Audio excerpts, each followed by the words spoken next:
The 1920 census reported that for the first time, more than half of the American population lived in urban areas. The culture of the cities was based on popular taste, morals, and habits of mass consumption that were increasingly at odds with the strict religious and moral codes of rural America. Moralists of the 1920s blamed the automobile for the breakdown of morals, especially among the young, but soon the music, dances, movies, and fashions were added to the list. High school and college youth expressed their rebellion against their elders' culture by dancing to jazz music. Brought north by African American musicians, jazz became a symbol of the new and modern culture of the cities. The increasing number of phonographs and radios made this new style of music available to a huge public. Newspapers had once been the only medium of mass communication and entertainment. In the 1920s, a new medium, the radio, suddenly appeared. The first commercial radio station went on the air in 1920 and broadcast music to just a few thousand listeners. By 1930, there were over 800 stations broadcasting to 10 million radios, about a third of all U.S. homes. The organization of the National Broadcasting Company, NBC, in 1924 and the Columbian Broadcasting System, CBS, in 1927 provided networks of radio stations that enabled people from coast to coast to listen to the same programs. News broadcasts, sporting events, soap operas, quiz shows, and comedies. The movie industry, centered in Hollywood, California, became big business in the 1920s. Going to the movies became a national habit in cities, suburbs, and small towns. Sexy and glamorous movie stars such as Greta Garbo and Rudolph Valentino were idolized by millions. Elaborate movie theaters or palaces were built for the general public. With the introduction of talking or sound pictures in 1927, the movie industry reached new heights. By 1929, over 80 million tickets to the latest Hollywood movies were sold each week. In an earlier era, politicians such as William Jennings Bryan, Theodore Roosevelt, and Woodrow Wilson had been popularly viewed as heroic figures. In the new age of radio and movies, Americans radically shifted their viewpoint and adopted as role models the larger-than-life personalities celebrated on the sports page and the movie screen. Every sport had its superstars who were nationally known. In the 1920s, people followed the knockouts of heavyweight boxer Jack Dempsey, the swimming records of Gertrude Elderly, the touchdowns scored by Jim Thorpe, and home runs hit by Babe Ruth, and the golf tournaments won by Bobby Jones. Of all the popular heroes of the decade, the most celebrated was a young aviator who in 1927 thrilled the nation and the entire world by flying non-stop across the Atlantic from Long Island to Paris. Americans listened to the radio for news of Charles Lindbergh's flight and welcomed his return to the United States with ticker tape parades larger than the welcome given to the returning soldiers of World War I. The passage of the 19th Amendment did not change either women's lives or U.S. politics as much as had been anticipated. Voting patterns in the election of 1920 showed that women did not vote as a bloc, but adopted the party preferences of their husbands or fathers.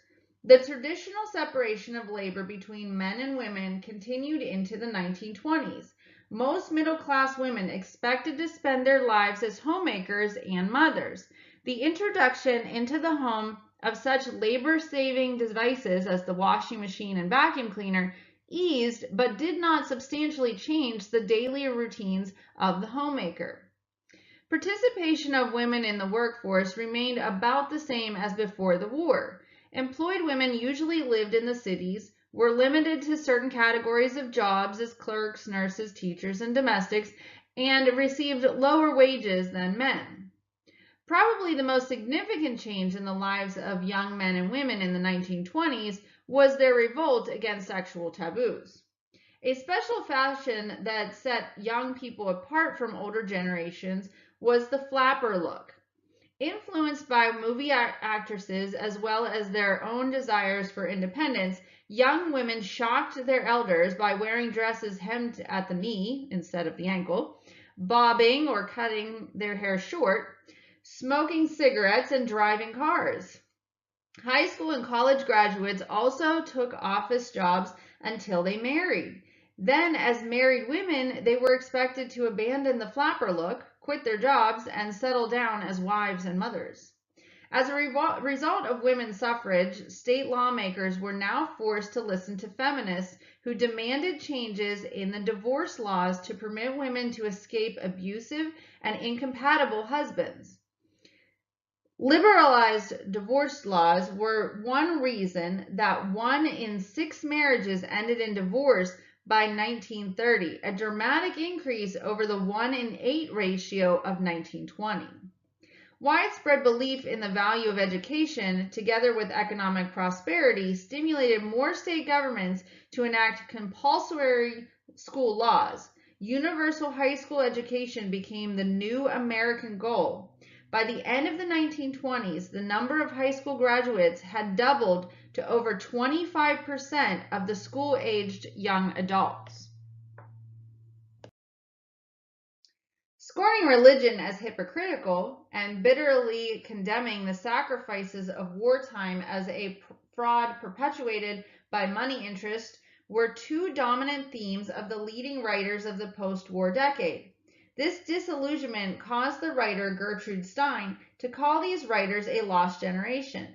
The novels of F. Scott Fitzgerald, Ernest Hemingway, and Sinclair Lewis, the poems of Ezra Pound and T.S. Eliot, and the plays of Eugene O'Neill express disillusionment with the ideals of an earlier time and with the materialism of a business-oriented culture. By the 1930s, almost 20% of African Americans lived in the North as migration from the South continued. In the North, African Americans still faced discrimination in housing and jobs, but they found at least some improvement in their earnings and material standard of living. The largest African American community developed in the Harlem section of New York City, with a population of almost 200,000 by 1930. Harlem became famous in the 1920s for its concentration of talented actors, artists, musicians, and writers. Because of their artistic achievements, this period is known as the Harlem Renaissance.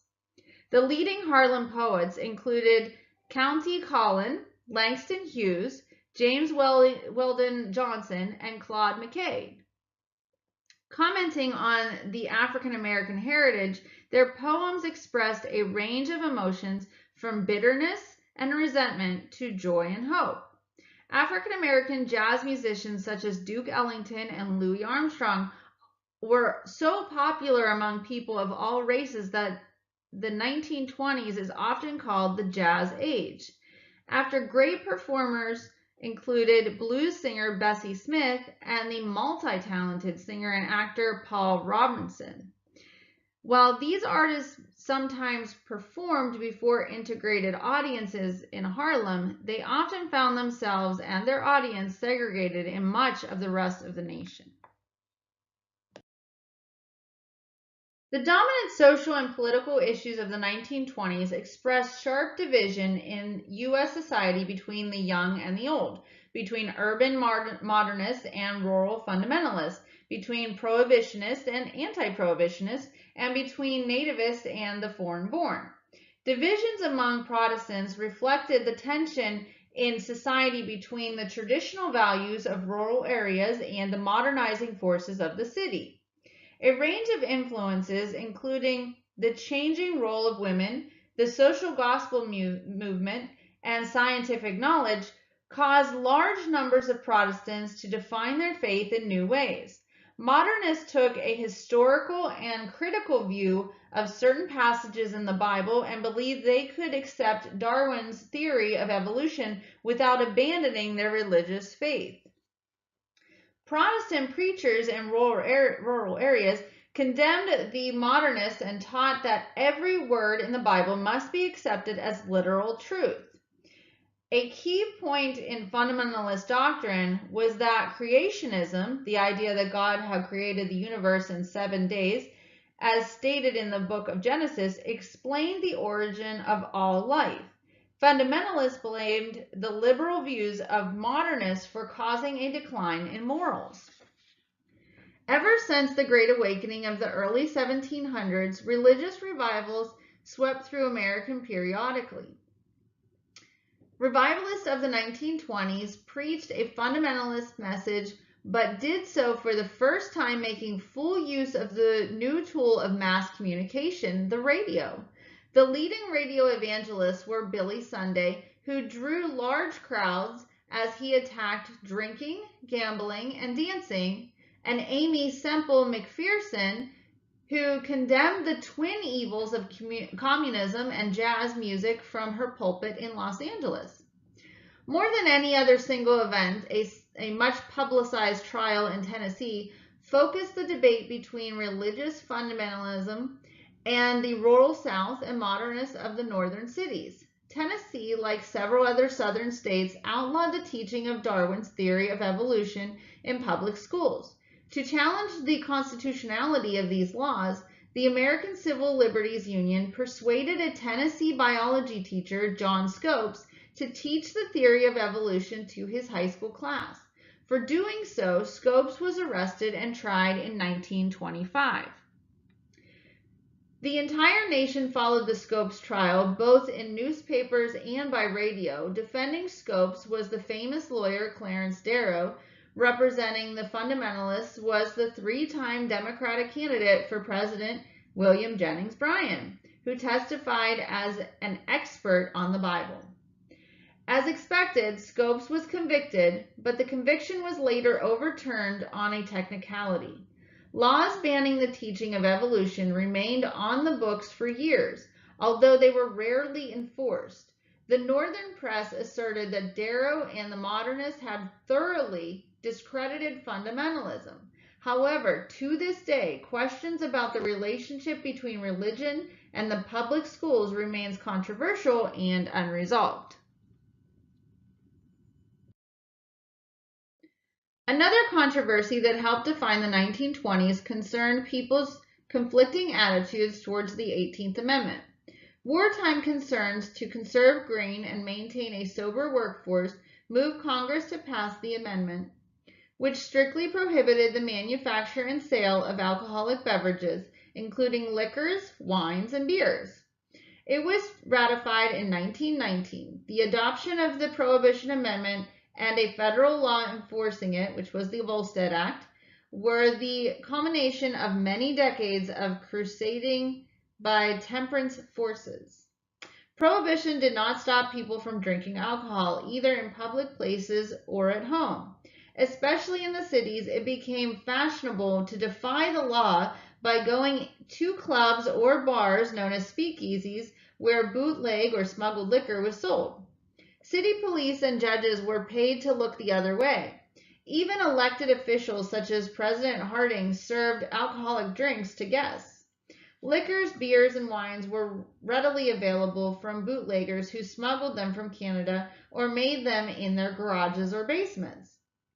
Rival groups of gangsters, including a Chicago gang headed by Al Capone, fought for control of the lucrative bootlegging trade. Organized crime became big business. The millions made from the sale of illegal booze allowed the gangs to expand other legal activities: prostitution, gambling, and narcotics. Most Republicans publicly supported the noble experiment of prohibition. Democrats were divided on the issue, with Southerners supporting it and Northern city politicians calling for repeal.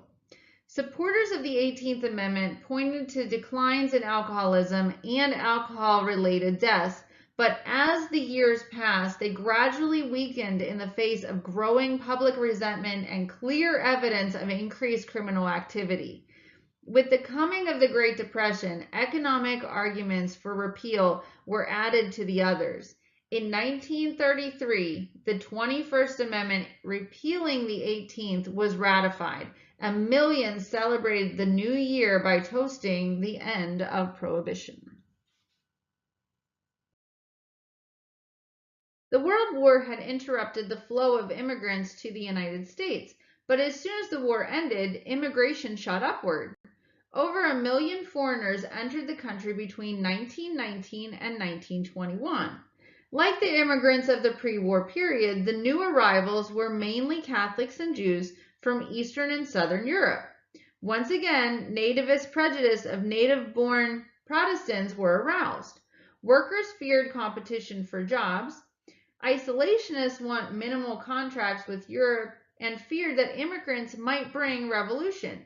In response to public demands for restrictive legislation, Congress acted quickly. Congress passed 2 laws that severely limited immigration by setting quotas based on nationality. The first Quota Act of 1921 limited immigration to 3% of the number of foreign-born persons from a given nation counted in the 1910 census, a maximum of 357,000. To reduce the number of immigrants from Southern and Eastern Europe, Congress passed a second Quota Act in 1924 that set quotas of 2% based on the census of 1890, before the arrival of most of the new immigrants. Although there were quotas for all European and Asian nationalities, the law chiefly restricted those groups considered undesirable by the natives. By 1927, the quota for all Asians and Eastern and Southern Europeans had been limited to 150,000, with all Japanese immigrants barred. With these acts, the traditional United States policy of unlimited immigration ended. Canadians and Latin Americans were exempt from restrictions. Almost 500,000 Mexicans migrated legally to the Southwest during the 1920s. Although liberal American artists and intellectuals were few in number, they loudly protested against racist and nativist prejudice. They rallied to the support of 2 Italian immigrants, Sacco and Vanzetti, who in 1921 had been convicted in a Massachusetts court of committing robbery and murder. Liberals protested that the 2 men were innocent and they had been accused, convicted, and sentenced to die simply because they were poor Italians and anarchists. After 6 years of appeals and national and international debates over the fairness of their trial, Sacco and Vanzetti were executed in 1927. The most extreme expression of nativism in the 1920s was the resurgence of the Ku Klux Klan. Unlike the original Klan of the 1860s and 1870s, the new Klan founded in 1915 was as strong in the Midwest as in the South. The Klan attracted new members because of the popular silent film Birth of a Nation, which portrayed the KKK during Reconstruction as the heroes and from the white backlash to the race riots of 1919. The new Klan used modern advertising techniques to grow to 5 million members by 1925. It drew most of its support from lower middle class white Protestants in small cities and towns. Northern branches of the KKK directed their hostility not only against blacks, but also against Catholics, Jews, foreigners, and suspected communists. The Klan employed various methods for terrorizing and intimidating anyone targeted as un-American. Dressed in white hoods to disguise their identity, Klan members would burn crosses and apply vigilante justice, punishing their victims with whips, tar and feathers, and even the hangman's noose. In its heyday in the early 1920s, the Klan developed strong political influence. In Indiana and Texas, its support became crucial for candidates hoping to win election to the state and local offices. At first, the majority of native-born white Americans appeared to tolerate the Klan because it vowed to uphold high standards of Christian morality and drive out bootleggers, gamblers, and adulterers. Beginning in 1923, however, investigative reports in the Northern press revealed that fraud and corruption in the KKK were apparent. In 1925, the leader of Indiana's Klan, Grand Dragon David Stevenson, was convicted of murder. After that, the Klan's influence and membership declined rapidly.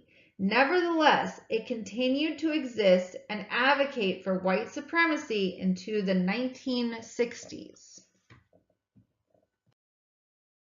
And lastly, the essential question. Analyze the role of the arts and popular culture, including immigrant and African American artists, in American society from 1900 to 1945, and remember to use evidence.